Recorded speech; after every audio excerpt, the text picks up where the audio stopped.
नमस्कार दोस्तों, स्वागत है आपका अपने ही YouTube चैनल नीतीश स्टडी में। तो दोस्तों, आज की इस वाली वीडियो में हम लोग पढ़ेंगे जीके जीएस का 20 अति महत्वपूर्ण प्रश्न, जो सभी प्रश्न सिलेक्टेड है दोस्तों, और किसी न किसी एग्जाम में पूछा गया है। तो दोस्तों, इसीलिए आपको वीडियो को शुरू से लेकर पूरा अंत तक देखना है, और लास्ट में आपको एक सवाल पूछा गया है जिसका उत्तर आपको वीडियो के कमेंट बॉक्स में बताना है।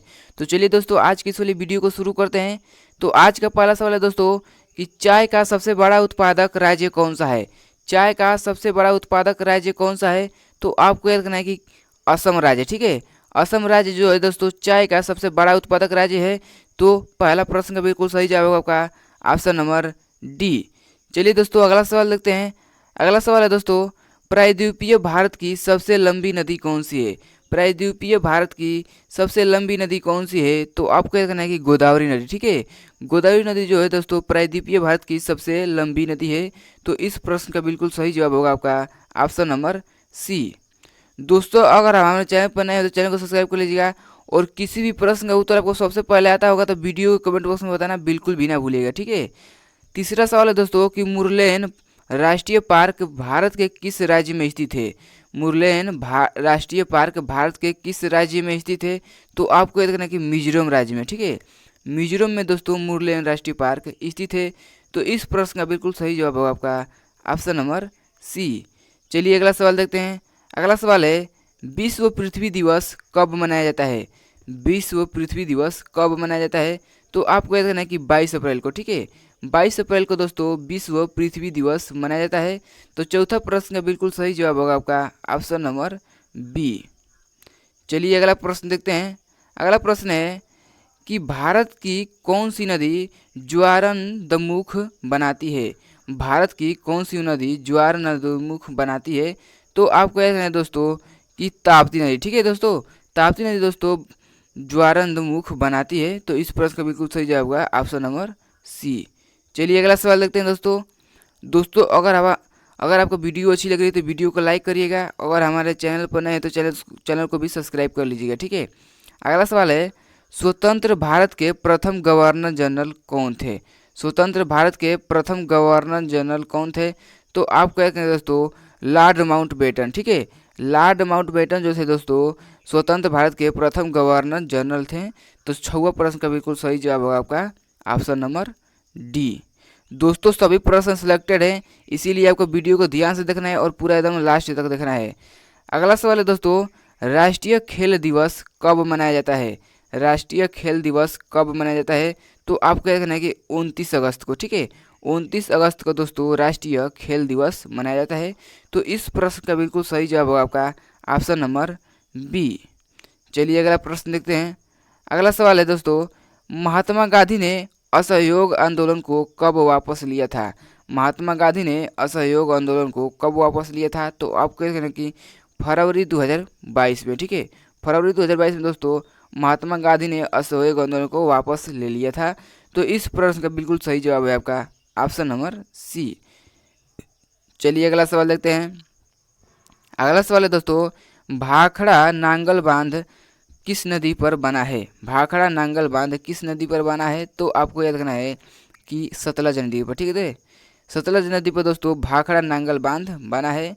तो इस प्रश्न का बिल्कुल सही जवाब होगा आपका ऑप्शन नंबर डी। चलिए अगला सवाल देखते हैं दोस्तों। आयरन की कमी से कौन सा रोग होता है? आयरन की कमी से कौन सा रोग होता है? तो आपको याद रखना है कि एनीमिया रोग। ठीक है, एनीमिया रोग दोस्तों होता है वो आयरन की कमी से होता है। तो 10वां प्रश्न का बिल्कुल सही जवाब होगा आपका ऑप्शन नंबर ए। चलिए अगला सवाल देखते हैं। अगला सवाल है दोस्तों, भारत में मीठे पानी की सबसे बड़ी झील कौन सी है? भारत में मीठे पानी की सबसे बड़ी झील कौन सी है? तो आपको देखना है कि वुलर झील। ठीक है, वुलर झील है दोस्तों भारत में मीठे पानी की सबसे बड़ी झील है। तो 11वां प्रश्न का बिल्कुल सही जवाब हो जाएगा आपका ऑप्शन नंबर बी। चलिए अगला सवाल देखते हैं दोस्तों। दोस्तों, वीडियो में आगे बढ़ने से पहले अगर आप हमारे चैनल पर नए हैं तो चैनल को सब्सक्राइब कर लीजिएगा, अभी तक वीडियो को लाइक नहीं किए तो वीडियो को भी लाइक कर लीजिएगा। तो अगला सवाल है दोस्तों, आगरा शहर की स्थापना किसने किया था? आगरा शहर की स्थापना किसने किया था? तो आपको यह कहना है कि सिकंदर लोदी ने। ठीक है, सिकंदर लोदी ने दोस्तों आगरा शहर की स्थापना किया था। तो इस प्रश्न का बिल्कुल सही जवाब होगा आपका ऑप्शन नंबर डी। चलिए अगला सवाल देखते हैं। अगला सवाल है दोस्तों कि सिंधु सभ्यता का प्राचीनतम बंदरगाह कौन सा है। सिंधु सभ्यता का प्राचीनतम बंदरगाह कौन सा है। तो आपको याद रखना है कि लोथल, ठीक है। तो इस प्रश्न का बिल्कुल सही जवाब होगा आपका ऑप्शन नंबर ए। चलिए अगला सवाल देखते हैं। चंपा किस महाजनपद की राजधानी थी। चंपा किस महाजनपद की राजधानी थी। तो आपको याद रखना है कि अंग, ठीक है। अंग जनपद की राजधानी चंपा थी, ठीक है। तो चलिए अगला सवाल देखते हैं दोस्तों। अगला सवाल है कोरबा कोयला खदान भारत के किस राज्य में स्थित है। कोरबा कोयला खदान भारत के किस राज्य में स्थित है। तो आपको याद रखना है कि छत्तीसगढ़ में, ठीक है। छत्तीसगढ़ में दोस्तों कोरबा कोयला खदान स्थित है। तो इस प्रश्न का बिल्कुल सही जवाब हो जाएगा आपका ऑप्शन नंबर बी।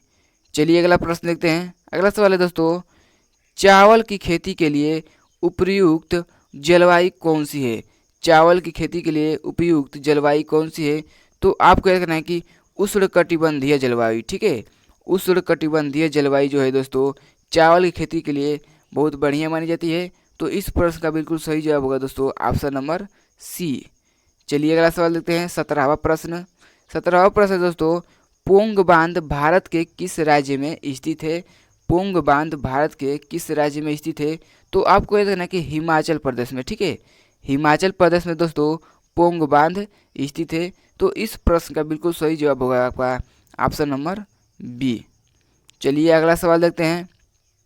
अगला सवाल है दोस्तों कांग्रेस की स्थापना के समय भारत का वायसराय कौन था। कांग्रेस की स्थापना के समय भारत का वायसराय कौन था। तो आपको याद रखना है कि लॉर्ड डफरिन, ठीक है। लॉर्ड डफरिन जो था दोस्तों कांग्रेस की स्थापना के समय भारत का वायसराय था। तो 18वां प्रश्न का बिल्कुल सही जवाब हो जाएगा आपका ऑप्शन नंबर ए। चलिए अगला सवाल देखते हैं दोस्तों। अगला सवाल है राष्ट्रीय ध्वज का डिजाइन किसने तैयार किया था। राष्ट्रीय ध्वज का डिजाइन किसने तैयार किया था। तो आपको याद रखना है कि पिंगली वेंकैया ने, ठीक है। पिंगली वेंकैया ने राष्ट्रीय ध्वज का डिजाइन तैयार किया था।